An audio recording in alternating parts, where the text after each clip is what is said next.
Our scripture this morning is from, we will continue in 1 Kings. We're going to start at chapter 17 through verses 7 to 24. And if you'd like to follow along in the Pew Bible, it's page 372, 373. Still got a couple of tough words in this section, but we'll keep going. Sometime later, the brook dried up because there had been no rain in the land. Then the word of the Lord came to him. Go at once to Zarephath of Sidon and stay there. I have commanded a widow in that place to supply you with food. So he went to Zarephath. When he came to the town gate, a widow was there gathering sticks. He called to her and asked, "Would you bring me a little water in a jar so that I may have a drink?" As she was going to get it, he called, "And bring me, please, a piece of bread." "As surely as the Lord your God lives," she replied, "I don't have any bread, only a handful of flour in a jar and a little oil in a jug. I am gathering a few sticks to take home and make a meal for myself and my son, that we may eat it and die." Elijah said to her, "Don't be afraid. Go home and do as you have said.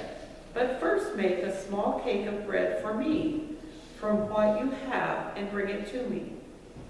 And then make something for yourself and your son. For this is what the Lord, the God of Israel, says. The jar of flour will not be used up, and the jug of oil will not run dry until the day the Lord gives rain on the land." She went away and did as Elijah had told her. So there was food every day for Elijah and for the woman and her family.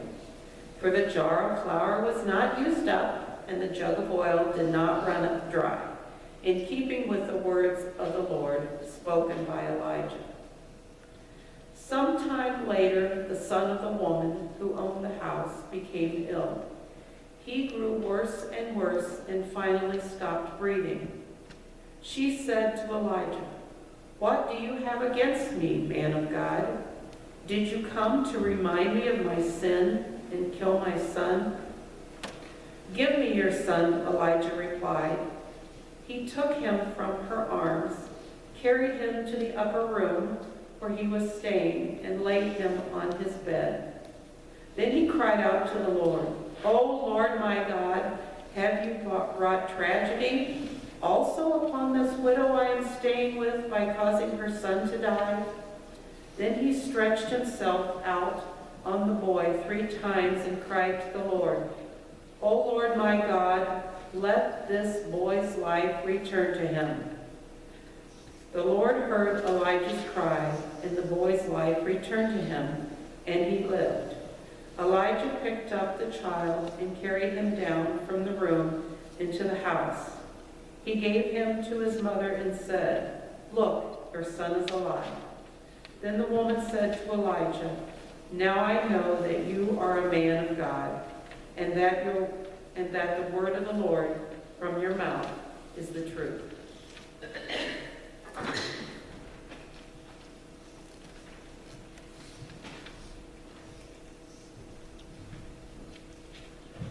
Morning. To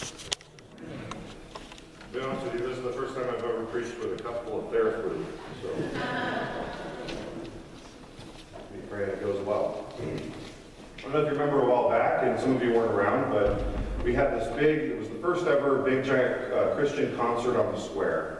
And they had a couple different local church bands that were involved, and we had Jason and Katie, and I think Scott, I'm not really sure if I remember that correctly. And Liz and I, we have small children. We couldn't stay around for the headliner. And so we just kind of were walking around, listening to music, and enjoying this beautiful summer day. And off to my right, I see this rock climbing wall that was set up by the military recruiters. It was like 30 feet tall. And here I am dressed up in dress clothes. I have cowboy boots on. But there's something about that rock climbing wall that's just calling my name. So I went out to go check it out and brought Sophie along. And I've spent years of my life working up in really high places, doing things that are pretty dangerous. And so I don't have even the slightest fear of heights. But, I mean, I've been out of work for a while as far as construction goes. I'm a little out of shape, and I'm not really dressed for it. And I'm thinking, okay, I think I'm going to give this thing a shot. And Sophie was watching. And so they hooked me up to a full body harness, and it was hooked up to this steel cable and this decelerator. The decelerator is the thing that stops you from accelerating if you fall. But otherwise, you just had to climb it fully with your own strength. And so I started climbing, and I got almost to the very top. I was 3 feet from the top, and my plan was just to kind of slap the wall and jump off or whatever. But I got really, really close, and I got to this point where my fingers started giving out. And there was nothing I could do about it. I mean, just didn't have the strength. I mean, despite all my protests, despite my iron determinism, my body was just failing me. And I didn't quite make it to the top. And I got to that point where I knew I couldn't go up, and staying there was really hard. And I knew I didn't have the finger strength to climb back down. And so I'm just stuck there and waiting. And I was stuck there for like a minute and a half, or it felt like forever, until my fingers finally gave out. And I took my slow, humble descent back to the ground.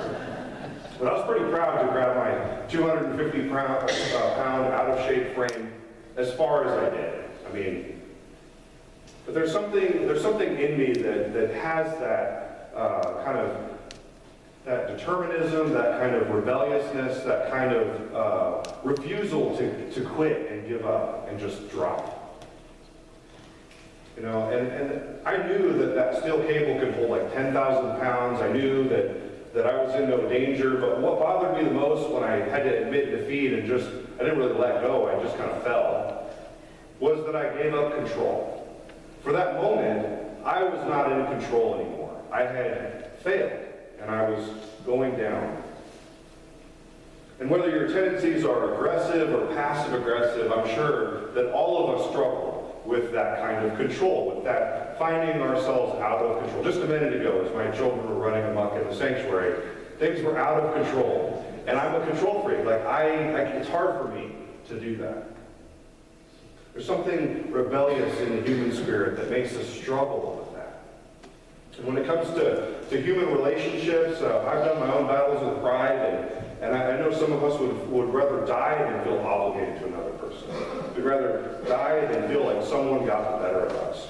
We hate feeling dependent.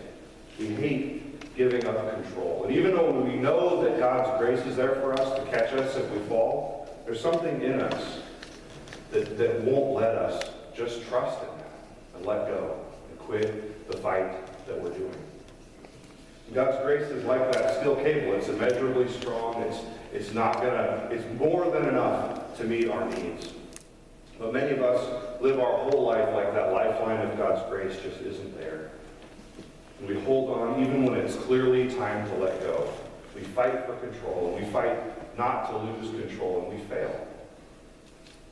You know, Elijah's miracles are really impressive to me. Raising a child from the dead, or just declaring that the food isn't going to run out because God says so, that shows that God was at work in Elijah's life in ways that I'm a little bit jealous of. Like, I would love it if God started raising people from the dead through me, or something like that. But in some ways, just as impressive as these great miracles that Elijah does is, the thing that impresses me a lot about Elijah is his obedience. You know, God tells him to go to Zarephath, this strange, obscure place, and find this widow, and he just did it. He was going to be there for a long time. And Elijah finds himself in this time of waiting and trusting in God. And it might drag on for a couple years as they go through this famine. But I don't only see the faith of Elijah at work in these great miracles. I see it in his lack of struggle with obedience. As Elijah continues to walk in obedience, God continues to show Elijah his will, to make that known to him. And when God tells Elijah to do something, it doesn't seem like Elijah even blinks. It doesn't seem like Elijah has that moment where he's fighting to let go of control, let God do what God wants to do. It's not like me holding on to that wall with that stubborn streak that refuses to die. But God doesn't do miracles through people who are trying to do it all themselves. God doesn't do miracles through people who are making their life all about themselves. God does miracles through people who walk in obedience long enough to become sensitive to God's will. And we stop trying to do our own thing and we get on board with God's thing. That's when we get to know God. We start to live in fellowship with Him. We start to act in obedience to what God's calling us to do. And that's when we find that God's grace is enough for us. It's only when we come to the end of ourselves that we have to admit and see that God is there. We notice that God is at work. Elijah, he walked in the grace of God like none of the people of his day. This book, if you remember, is supposed to be a book about kings. It's supposed to be a long list of kings and how well they did. But God couldn't use the kings of the time of Elijah. God couldn't use Omri and Ahab and all these terrible list of people. After all, why would God bless somebody who's just going to take those blessings and use it against God's will? Who cares only about themselves and uses the blessing of God to make things worse for everybody. And so in the middle of this bad run of the book of Kings, it's interrupted by this magnificent man of God, this person who's more significant than all of those kings. The story of Elijah and then later Elisha, they just break out of this list of kings to show that God was at work even in the darkest of times. The truth is, as much as we Protestants want to fight this idea, the truth is that grace and obedience are not opposites. They work together. And God gives where He sees open hands. And that might make it sound like it's easy for us to open our hands, but that's not what I'm saying. To let ourselves fall into the hands of God is something that could be quite a big fight. Maybe for some people it's easier than it is for me. I hope you're out there. I hope that you can just trust that God is there and just let go. And just show me that easy way that Elijah seems to have found. We all struggle a bit with giving up control. And when we do give up control, with not taking that control right back the second things stop going the way that we think they should. When Liz and I started dating, we started going on these bike rides. That was one of the earliest dates that we had. And in my garage, many of you have seen and made comment on this tandem bicycle I have. It's like homemade. I got it for a couple bucks at a garage sale. And somebody clearly wrecked it, and I had to fix it up to even get it to work. But Liz and I started riding this tandem bicycle around. We made a really good team. It was amazing. Some of the places that we took that thing. But how many of you have ever ridden on a tandem bicycle, a bicycle built for two? Okay, how many of you have ridden on the back? Okay. Yeah, it's a little different on the back, isn't it? Especially if you're kind of a control freak, because you know those handlebars on the back, they're just armrests. They don't actually control anything. But when you ride this tandem bicycle, you have to lean into the leadership of the person in front of you. You're committed to whatever they do. You have to pedal when they pedal. You have to turn when they turn, lean when they lean. Well, you don't really turn.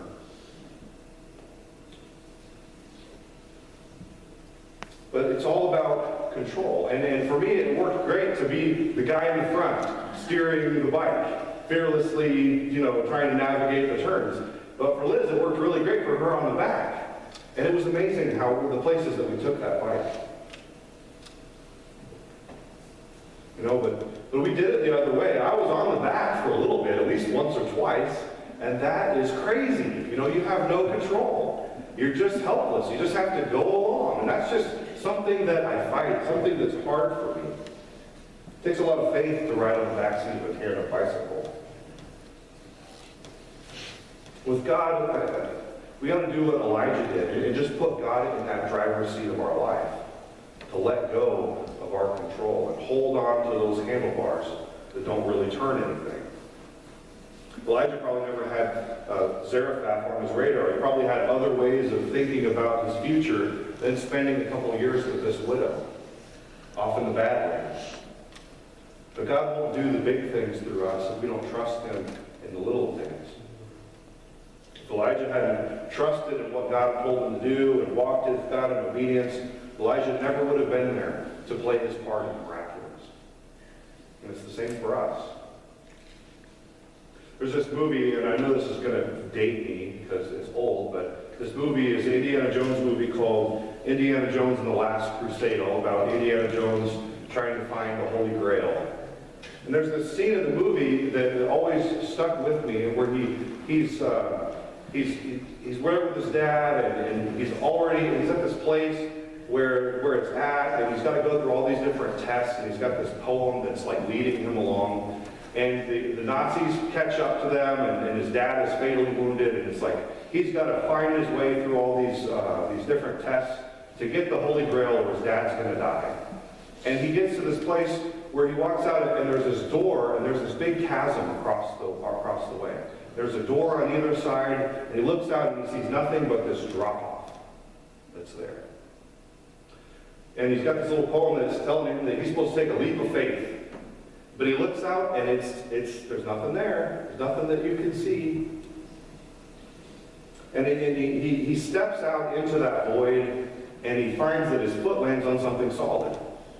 And he starts taking a step and a step and a step, and after a while he starts to realize that what was going on is there was really a bridge there, and someone had painted the bridge to look just like the view behind it. So it looked like there was no bridge there. If you're standing at the beginning of the hallway looking at it, you can't see the bridge. But once you start to walk out on the bridge, once you start to get about halfway across, you start to see that the illusion is broken because the stuff doesn't line up anymore. You can see that bridge as clear as day. And I think following God is like that. We take that first step, and we take that second step, and it's hard, and it's scary, and it's this big ordeal. But after a while, our perspective starts to change. We start to trust that God is there to hold us up. The illusion only works at the beginning. And obedience is like that. It looks so daunting. But if we fight through that fear and trust God and take that step, and take that next step, we find that our faith begins to grow. It can't grow at all, though, without that first step. It can't grow at all if we refuse to let go. It can't grow at all if we're the ones that are sitting on the driver's seat of our lives. And sometimes God calls us to a time of waiting. And this is God. I mean, God's up to big things. So waiting is all about setting us up for big things. Things that God is calling us to do that will eventually come. But unless we learn to trust God in the waiting, unless we choose to be available instead of griping about how things don't go as we had planned, unless we trust that God will take our feet and put them somewhere solid if we act in obedience, then we're just going to quit before the miracle happens. We're going to quit before we ever see the things that Elijah got to see. We'll never see that God is there holding us up. We'll never see the view that's out there beyond what we can imagine, where we look back and see that we have been walking with God underneath us. And we get to see how far we've come if we listen to God's call. We'll never see that God's mercy doesn't run out for those who are faithful and obedient and trust and obey. We don't think the miraculous only has its place in things like raising people from the dead or healings or walking on water.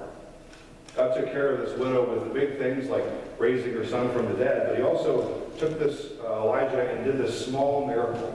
You know, earlier last week we talked about how Elijah was fed by these ravens.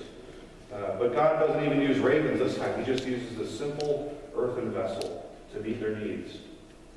And I want you to aspire to see the wonderful big things of God, to work with God, to have the kind of faith where God can show you that He is at work in the amazing. But it all starts with the mundane. It all starts with taking little baby steps with God right now. You know, those people that walk a tightrope across the Grand Canyon, that's not their first try, right? You don't start out walking the tightrope across the Grand Canyon. You start out walking a tightrope about 6 inches off the ground, a few feet at a time. Aspire to do the miraculous with God. But you and me, we have to start where we're at. We can't say, unless this prayer raises someone from the dead, then that's it. I'm not ever going to pray a prayer like that again. We can't say, God could never use me to pray a prayer like that. God could never work through me and do something miraculous. Because either of those things isn't acting in obedience. Neither of those approaches have room for faith. Neither of those approaches show willingness to obey. Neither of them even show humility, because we're basically giving God a big ultimatum. And the example of Elijah so far is to just go through me you want to. He takes all his preconceived notions off the table. He just lets God be God and decides, I'm going to walk with him. And obedience is faith put to the test in a good way. It's saying, God, show me where to walk. God, show me when to wait. Help me to trust you just enough to take that next step. Faith is something that has to be lived out in the present tense. It's all about the past, or it's all about the future. And it's not really faith. It's just a memory or a dream. Faith is for now. And faith must be exercised to gain its strength. Elijah was like an Olympic athlete of faith.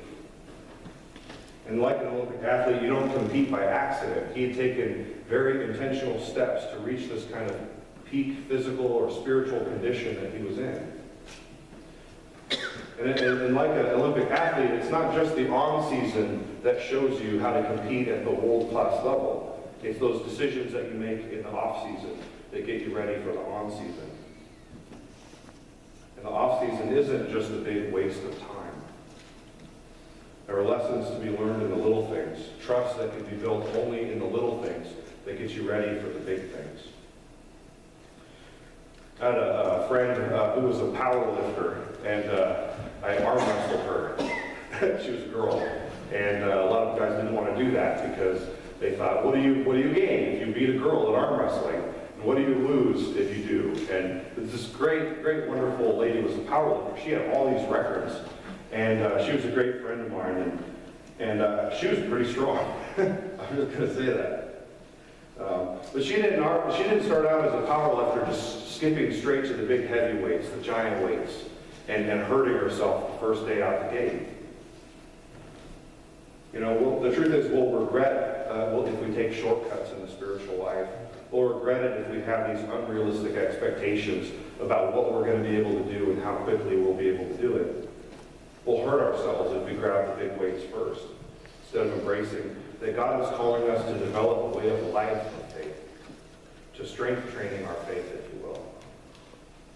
And waiting is a time of preparation, but it doesn't have to be a waste of time. Waiting can be a time of preparation or a time of frustration, a time of rehabilitation or exasperation, a time of walking with God or wrestling with God. And it's up to you what you're going to get out of this time. God is calling us to take steps of faith. And I don't know what that looks like in your life right now. And I know I hate waiting, and I know I hate letting go of control. But I know that I can trust the one who calls me to do so. And I know that every time I take a little step of faith, I can look back and see how God was at work. I can see how much bigger his plans are than mine. And I can see the fruits of faithfulness. And I hope you can too. And I hope that looking back can help you take that next little step. As we go into our time of open worship, I just want you to wrestle with that. To think about what it is that God is calling you to do. Maybe God has you in an off season. Maybe God has you in a time of waiting and frustration and just trying to figure out what the next step looks like. Maybe you know where you're going and you just need to catch a breath. I don't know. But as we go into the silence and wait for the Lord to speak, just be open to what he would lead you. And if you've never been a part of open worship, there might be a pamphlet or something on the pew back that might help you understand what we're trying to do. But basically what we're trying to do is listen to God together. And if he calls you to speak, we speak. If he calls you to be quiet, we be quiet. We just listen. And we listen together. That's